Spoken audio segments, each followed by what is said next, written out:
Back to another video. आज हम बात करने वाले हैं थॉमस स्कॉट के बारे में, जो कि एक फैशन रिटेलिंग कंपनी है। Mainly online fashion retailing company आप समझ सकते हो। इनके अंदर बहुत सारे ब्रांड्स आते हैं, लाइक इनका खुद का ब्रांड है थॉमस स्कॉट, एंड बहुत सारे ब्रांड जैसे कि आपने सुना होगा नॉटिका एंड FC UK करके, फ्रेंच कनेक्शन करके ब्रांड्स है, एनॉक, like there are many several brands जिनके लिए कंपनी मैन्युफैक्चर करती है कपड़े, एंड वो ब्रांड्स के लिए बेसिकली कॉन्ट्रैक्ट मैन्युफैक्चरिंग का भी काम है इनका। रेमंड मैक्स के लिए बहुत ही डाइवर्स बिजनेसेस हैं इनके in the fashion retailing segment, मतलब 2 से 3 सेगमेंट्स हैं इनके।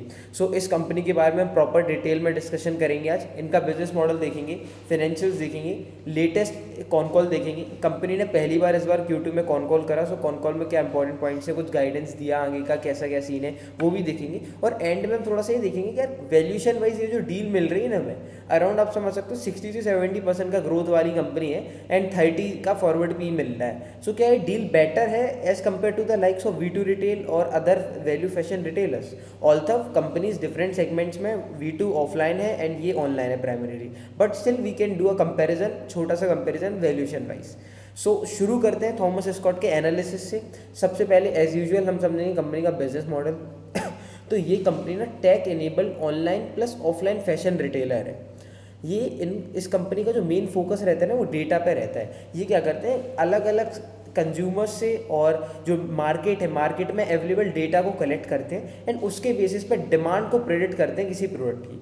अब लेट्स से कि कार्गोज है, कार्गोज अगर बहुत ज़्यादा ट्रेंड में चल रहे होंगे ना, तो ये डेटा को कलेक्ट करेंगे कि भाई कार्गोज ट्रेंड में चल रहे हैं, एंड वो भी पर्टिकुलरली दिल्ली, मुंबई और जो Tier 1 सिटीज़ है उसमें ही ट्रेंड में चल रहा है। सो उस रीजन को कैप्चर करेंगे कि भाई यहाँ यहाँ कार्गोज ट्रेंड में चल रहा है। एंड अब यहाँ सुनना जिस चीज़ को ध्यान से, कि दिल्ली में बैठ के जो भी बंदा कार्गोज के लिए सर्च करेगा, तो वो अगर थॉमस स्कॉट के ब्रांड पे जाएगा तो उसको थॉमस स्कॉट के फ्रंट पेज पे ही दिख जाएगा कार्गोस का कलेक्शन, अगर दिल्ली में बंदा बैठा है। सो मेनली ये है कि डेटा को कलेक्ट करेंगे, डेटा के बेसिस पे प्रोडक्ट बेचते हैं, और इतनी जल्दी काम करते हैं, मतलब आई वुड से कि पूरा जो भी ट्रेंडिंग में है ना कपड़ा, let's say funnel shirts trending में है या फिर जैकेट्स ट्रेंडिंग में, उसको बनाएंगे अपना थॉमस स्कॉट का खुद के डिजाइन के साथ एक कलेक्शन बनाएंगे, कलेक्शन बना के लॉन्च करेंगे, एंड उसकी मार्केटिंग करेंगे जिससे कंज्यूमर जो है इनके ब्रांड पे अट्रैक्ट हो जाए।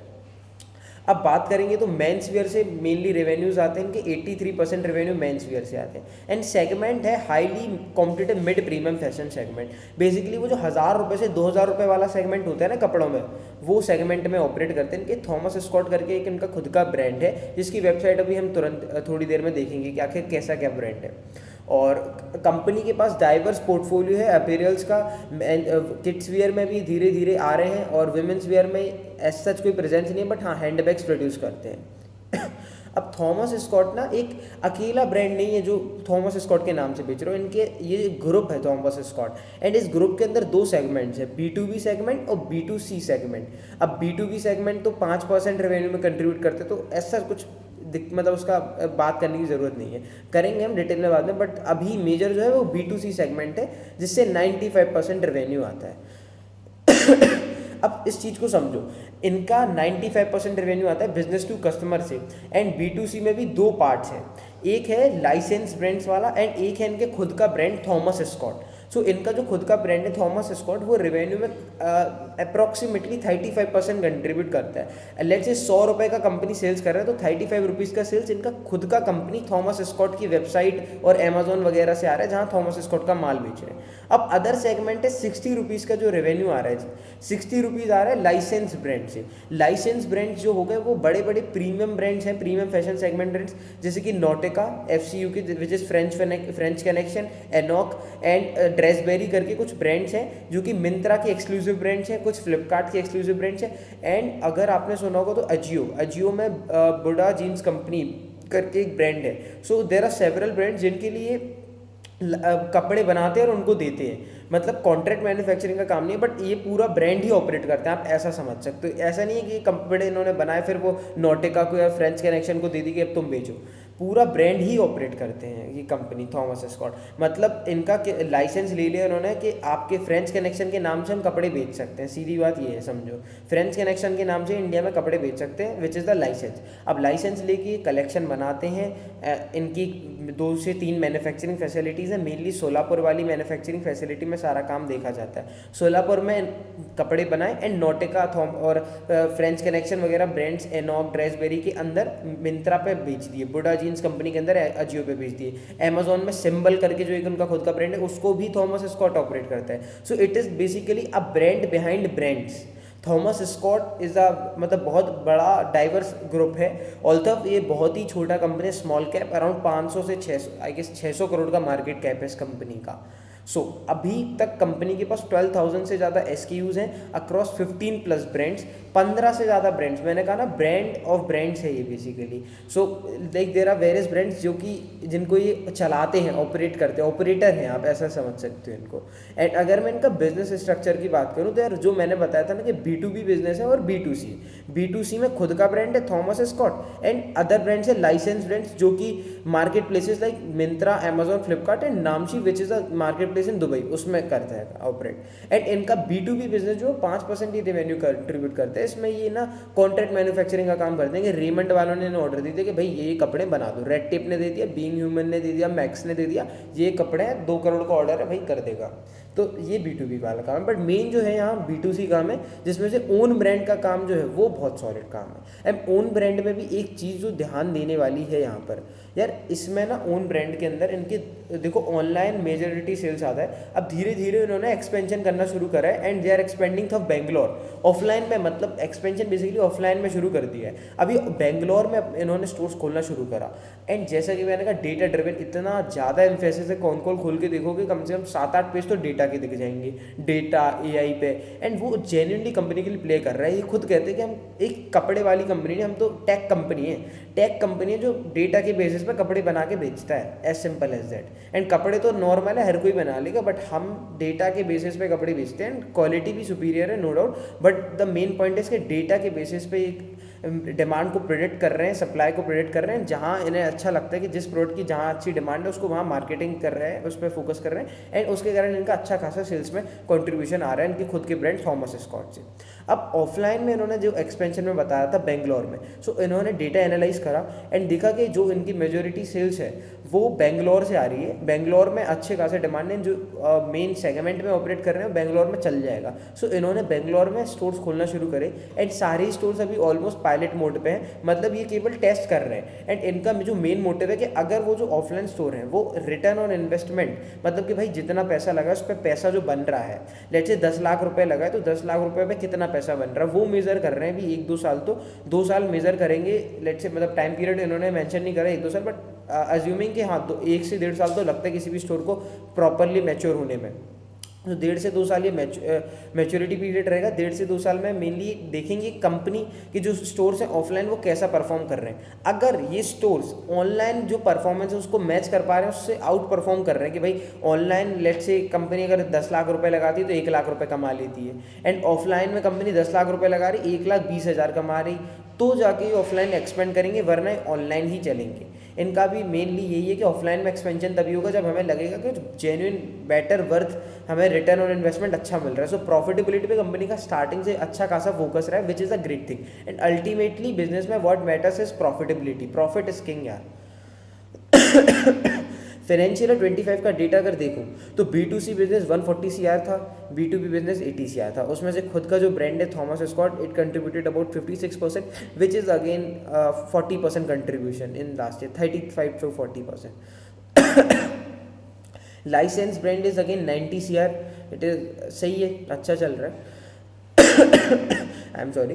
अब देखो यार एट अ ग्लैंस अगर देखो तो थोड़ा देख लेना है इनके प्रेजेंटेशन पे। Unique data driven business process है, कंटिन्यूसली डेटा कलेक्ट करते हैं, हाई डिमांड ट्रेंड्स को आइडेंटिफाई करते हैं और ट्रेंड्स को आइडेंटिफाई करके मल्टीपल प्रोडक्ट्स लॉन्च कर देते हैं और कम इन्वेंट्री के साथ। कि भाई लेट्स से क्रीम कलर के जॉगर्स का अगर ट्रेंड चल रहा है तो बहुत कम पीस बनाए, 100-200 पीस ही बनाए, उनको बेच दिया। फिर लगा कि यार अब फनल जैकेट का ट्रेंड चल रहा है, उसको बना, उसको बेच दिया, ऐसा। And scale up inventory bets on best performing products. और जो भी प्रोडक्ट इनके बेस्ट परफॉर्म कर रहे होते हैं, लेट्स से इन्होंने क्रीम जॉगर भेजा 200 लॉन्च करा एंड तुरंत बिक गए क्रीम जॉगर्स 200 पीस। सो मतलब 200 अच्छे एक टाइम पीरियड जो उन्होंने प्रेडिक्ट करा तो उससे ज़्यादा कम में बिके गए, एक्सेप्शनल सेल्स आ गई, तो वो प्रोडक्ट को 200 करे थे वो 1000 लॉन्च कर देंगे, भैया ये लो इसके पीस अच्छी डिमांड है बाजार में, इसको लॉन्च करो बड़े लेवल पे, ऐसा काम है इनका। मैन्युफैक्चरिंग फैसिलिटी यार देखो इनकी महाराष्ट्र जोन में, बेंगलोर जोन में, एनसीआर जोन में, कलकत्ता में तो इनका क्या कहते बता रहे हैं कि भाई एक fulfilment capacity of 1000 orders per day. NCR में हैंडबैग्स वाली कैपेसिटी है, मेनली कैपेसिटी जो है कपड़ों की वो महाराष्ट्र और बेंगलोर में ही है। और अब बात करेंगे इनका जो खुद का ब्रांड है थॉमस स्कॉट, तो यार ये देखो इन्होंने बताया कि भाई थॉमस स्कॉट की वेबसाइट पे मिल जाएगा, Myntra, Ajio, Flipkart, Amazon, all the major e commerce platforms पे इनके ब्रांड्स मिल जाएंगे। एंड फाइनेंशियल 25 में अगर आप देखोगे तो 50% से कुछ रेवेन्यूज ग्रो करे थे इस कंपनी के, विच is a great thing. Online presence है, देन 5 नहीं अब तो ये 6 आउटलेट्स हो गए बेंगलोर में, it is also great thing. Lenin collection वगैरह एंड देन हैंडबैग्स वगैरह सभी सेगमेंट्स में ऑपरेट कर रहे हैं ऑलमोस्ट। अब लाइसेंस ब्रांड्स में उन्होंने ये बताया कि भाई लास्ट ईयर रेवेन्यू डबल करा है। एंड कुछ ये कंपनीज है देखो, मार्क्स एंड हैबर, मिस्टर बोवेबर्ड, इन्विक्टस, नॉटिका, एनॉक एंड रॉबर्ट वुड, ये 75, FCUK, एरोस्टेपल, बुडा जीन्स कंपनी, तो 15 से ज़्यादा कंपनी अराउंड कंपनीज हैं जिसमें ऑपरेट करते हैं। अब देखो मोस्ट इम्पॉर्टेंट थिंग बातें तो बहुत कर ली, बिजनेस मॉडल वगैरह सब, नंबर्स क्या बोल रहे हैं अभी लेटेस्ट वो भी। सो Q2 FY26 में रेवेन्यू 40% ईयर ऑन ईयर से ग्रो करा, एबिटा मार्जिन 15% से ग्रो करे, एंड पैट इनका 68% से ईयर ऑन ईयर ग्रो करा। पैट मार्जिन 8.2% के थे। अब जो H1 स्टार्टिंग के 6 महीने रहे फाइनेंशियल 26 के, उसमें रेवेन्यूज ऑलमोस्ट 65 to 70% से ग्रो करा, क्योंकि Q1 में 100% से ग्रो कर लिया था due to low base effect.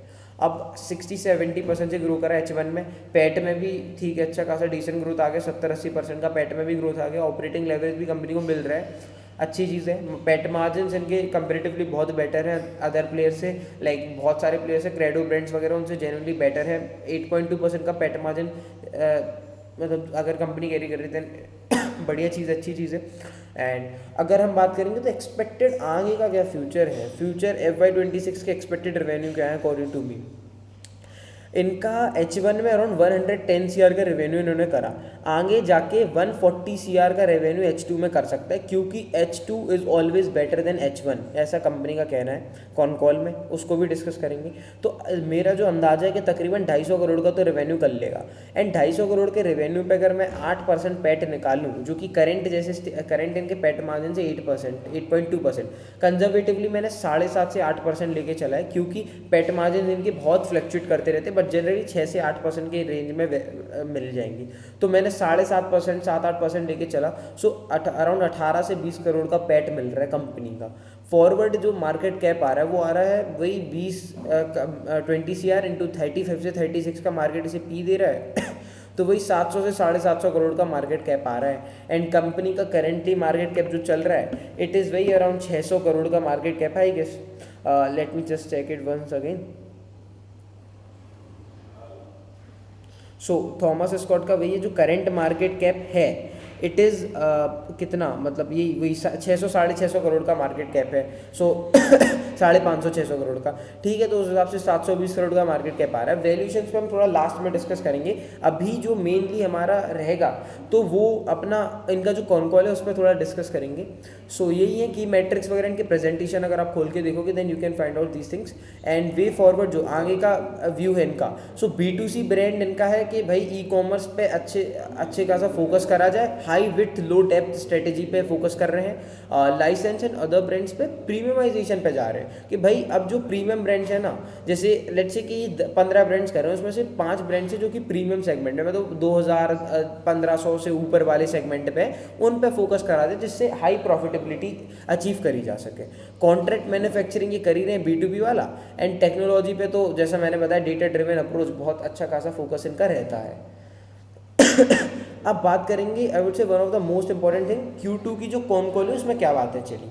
So Q2 की कॉन कॉल में इन्होंने बताया कि क्या हुआ, जैसे ही GST कट रेट अनाउंस हुआ तो डिमांड में थोड़ा सा स्लो डाउन आया, क्योंकि कंज्यूमर्स को ये था कि GST का रेट कट हुआ है तो आगे जाके जो कपड़ों के प्राइसेस में थोड़ा मोड़ा इम्पैक्ट आएगा। सो डेफर्ड परचेजेस हो गए, परचेज लोगों ने डिले कर दिए अपने, सो उसके कारण थोड़ा सा डिमांड में स्लो डाउन आया था। बट इस क्वार्टर में Q3 में आई वुड से Q2 के लास्ट में ही इन्होंने डिमांड में अच्छा खासा रिकवरी देख लिया, मतलब डिमांड में अच्छा खासा रिकवरी आने लगा। सो अभी इनका ये कहना है कि GST रेट कट जो है वो इफेक्ट में आ रहा है एंड अच्छी खासी डिमांड आ रही है, बढ़िया चल रहा है। एंड इनका जो ओन ब्रांड है थॉमस स्कॉट, इस बार उसने फाइनेंशियल मतलब ये Q2 में 22 करोड़ का रेवेन्यू करा, जो कि 77% की ग्रोथ है। तो it is a great thing, मतलब ओवरऑल कंपनी 40% से ग्रो करा एंड तुम्हारा खुद का ब्रांड 77-80% से डबल पेस से ग्रो कर रहा है। तो यार ये चीज़ सही है, क्योंकि तुम्हारे ब्रांड का धीरे धीरे रेवेन्यू में कंट्रीब्यूशन बढ़ रहा है एंड तुम्हारा ब्रांड अगर ग्रो कर रहा है तो तुम्हारे ब्रांड में मार्जिन्स भी बेटर हैं। ऑब्वियसली तुम दूसरों के लिए बेचोगे उसमें कम है एंड खुद के ब्रांड के लिए तो मार्जिन ज़्यादा रहते ही हैं। तो it is a great thing अगर तुम्हारा खुद का ब्रांड का सेल्स अच्छा हो रहा है। लाइसेंस ब्रांड जो मैंने बताया वो 23% से ग्रो करा, decent growth. Strength in offline presence by opening exclusively brand store Thomas Scott in Bangalore, total count reach to 6 stores. Footfall और सेम स्टोर सेल्स ग्रोथ जो जनरली है वो डबल डिजिट्स में ही है, तो ठीक है। तो यार थॉमस स्कॉट का इन्होंने एक और स्टोर खोला बेंगलोर में, टोटल स्टोर्स अभी तक 6 हो गए। एंड अगर मैं बात करूँ तो फुटफॉल स्टोर्स पे same store sales growth generally double digit में रहा है, तो that is a great thing. आगे जाके वही है कि पायलट मोड पे सारे स्टोर ये ऑब्जर्व करने वाले हैं कैसी क्या चीज़ें प्ले आउट हो रही हैं, अगर अच्छा रहा देन ऑफलाइन मॉडल को और एक्सपेंड कर लेंगे। एंड अब वही है कि जो मैंने बताया कि generate same ROI in offline stores as it can do in online. देखना है कंपनी को कि भाई रिटर्न ऑन इन्वेस्टमेंट उतना अच्छा आ रहा है कि नहीं जितना ऑनलाइन में आ रहा है। अब गाइडेंस क्या है, तो गाइडेंस कंपनी ने कहा कि continue the growth momentum at least for the year and targets अच्छे खासे डबल डिजिट एबिटा मार्जिन्स। तो इनका देखो यही था कि unfortunately at the moment we are not providing any specific guidance, but generally we have been growing at high double digit even on the sales number and we are also working on improving margins as we scale. तो ठीक है, margins बढ़ाने की बात कर रहे हैं, high double digit में ग्रोथ करने की बात कर रहे हैं। अब we will continue to have similar kind of growth in the future as well, you know, for at least for the coming financial year and we are building up in that direction. तो company का ये कहना है कि जो हमने late से continue रखा है ग्रोथ मोमेंटम, उस मोमेंटम को कंटिन्यू करेंगे। अब मे बी कर रखें ये 60 से 70% वाला जो ग्रोथ मोमेंटम है उसको कंटिन्यू कर लें। सो अगर कर ले देन ठीक है, अच्छा है, बढ़िया चीज़ है कंपनी के लिए। एंड अब जो यही कहा इन्होंने कि H2 है वो बेटर रहता है H1 से, सो हमारे जो रेवेन्यू है वो अच्छे खासे आ जाएंगे H2 में। एंड इस क्वार्टर में थोड़ा सा आपने देखा होगा मार्जिन इनके थोड़े स्ट्रेंथन हुए, एक्सपेंड हुए, तो वो उसके पीछे का ये रीजंस थे कि फेस्टिव डिमांड आ गई अच्छी, और मतलब लास्ट में वो भी लास्ट के 10-15 दिन में फेस्टिव डिमांड अच्छी आ गई। GST का कट इफेक्ट में आ गया था। कंपनीज का जो मॉडल है adjust prices on the basis of demand that has high price that is high price and high demand. So यार इनका ना एक बिजनेस मॉडल है एनेबल्ड, टेक एनेबल्ड, कि अगर डिमांड किसी प्रोडक्ट की ज़्यादा जा रही है तो ऑटोमेटिकली प्राइस एडजस्टमेंट हो जाता है वहाँ पर। मतलब कि अगर कोई प्रोडक्ट हाई डिमांड में ज़्यादा सर्चेज हो रहे हैं, अच्छा खासा बिकने की पॉसिबिलिटी है, देन उस प्रोडक्ट की जो प्राइस है इस वेबसाइट पे वो ऑटोमेटिकली, मतलब एक कुछ तो मॉडल है इनका, उसके बेसिस पे थोड़ा मोड़ा 10-15% अप मूव कर जाती है। एंड जब भी इन्हें मार्केटिंग में थोड़ा ज़्यादा स्पेंड करना पड़े, इनके जनरली प्राइसेस बढ़ जाते हैं प्रोडक्ट्स के। सो ओवरऑल इनका जो पैट मार्जिन है वो उस पर ऐसा कुछ इम्पैक्ट नहीं आता, जनरली 10% से कम ही करते हैं मार्केटिंग्स पे स्पेंड। और यही है थॉमस स्कॉट का जो खुद का ब्रांड है 30 से 40% कंट्रीब्यूशन रहता है। मेन जो फोकस रहेगा वो मेंस वेयर कैटेगरी पे रहेगा, but at the same time they are expanding kids wear में, धीरे धीरे ऑपरेट करना शुरू करा है। वेमेंस वेयर में रिटर्न्स बहुत ज़्यादा हैं, उतना ज़्यादा ROI नहीं मिलेगा, इसलिए केवल और केवल हैंडबैग्स कैटेगरी पकड़ा है। तो ठीक है, सही है। और यही कहा कि in the case of their own brand Thomas Scott they are experiencing improvements in EBITDA margins as the brand skills and their relationship with market also depends. Quick commerce में इन्होंने पार्टनर करा Myntra and now and Big Basket के साथ। So that's all for Thomas Scott. But अब जो most important है कि भाई वैल्यूएशन का क्या सीन है यार। तो देखो, मैं जो एक्सपेक्ट कर रहा हूँ कि 250 करोड़ का तो कर लेगा कंपनी रेवेन्यू, 18 से 20 करोड़ का पैट कर लेगा। करंट वैल्यूएशन के हिसाब से जो फॉरवर्ड पी आ रहा है वो आ रहा है 30 का। करंट वैल्यूएशन इनका कितना 600 करोड़ का तकरीबन है, 600 पे 20 करा तो 28 का पी आ रहा है, 550-600 करोड़ का है। और करंट पी चल रहा है 35 से 36 स्टॉक का। अब मेरा कहना है कि भाई वी टू रिटेल को देखो एक बार, अलग अलग दुनिया में वी टू ये 500 करोड़ का मार्केट कैप है, वी टू 8,000 करोड़ का मार्केट कैप है, 16 गुना 20 गुना ऑलमोस्ट 20x बड़ा कंपनी है, जो कि 60% से कैप अपना सेल्स को एक्सपेंड कर रहा है। आगे की विजिबिलिटी देखो उस कंपनी की क्या है भाई, FY27 में 50 से 60% का ग्रोथ कर लेगा, FY28 का नहीं पता, बट जिस लेवल पे स्टोर एक्सपेंशन चल रहा है आई एम श्योर कि 50% कर लेगा, 2 साल के लिए एटलीस्ट 50% का ग्रोथ कर लेगा। कंपनी का जो इंटरनल विजन है कि वो आगे के जो 10 साल हैं, आगे के 10 सालों में वी टू रिटेल को इतना बड़ा बनाना है कि मतलब एटलीस्ट 50% से हर साल ग्रो करते रहे। ऐसा एक बार Q3 की कॉन कॉल में बोला था कि हमारा तो इंटरनल विजन ये है। एंड बात करूँ इस कंपनी का मैनेजमेंट, क्या तो मैनेजमेंट है भाई, मतलब अलग लेवल पे चलता है। कहते हैं कि अभी 275 स्टोर्स है इंडिया में, इतना पोटेंशियल है कि हम 2000 से 2500 स्टोर्स करते हैं, 10 गुना स्टोर्स कर सकते हैं वी टू रिटेल के ईजिली।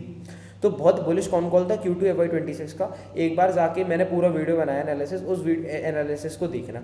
वैल्यूएशन वाइज आप कहोगे कि यार V2 का जो फॉरवर्ड PR है वो आ रहा है 65, ठीक है 65 आ रहा है for a 50-60% growth engine, and इसका फॉरवर्ड PR है 30 फॉर अ सेम 60-70% का ग्रोथ इंजन।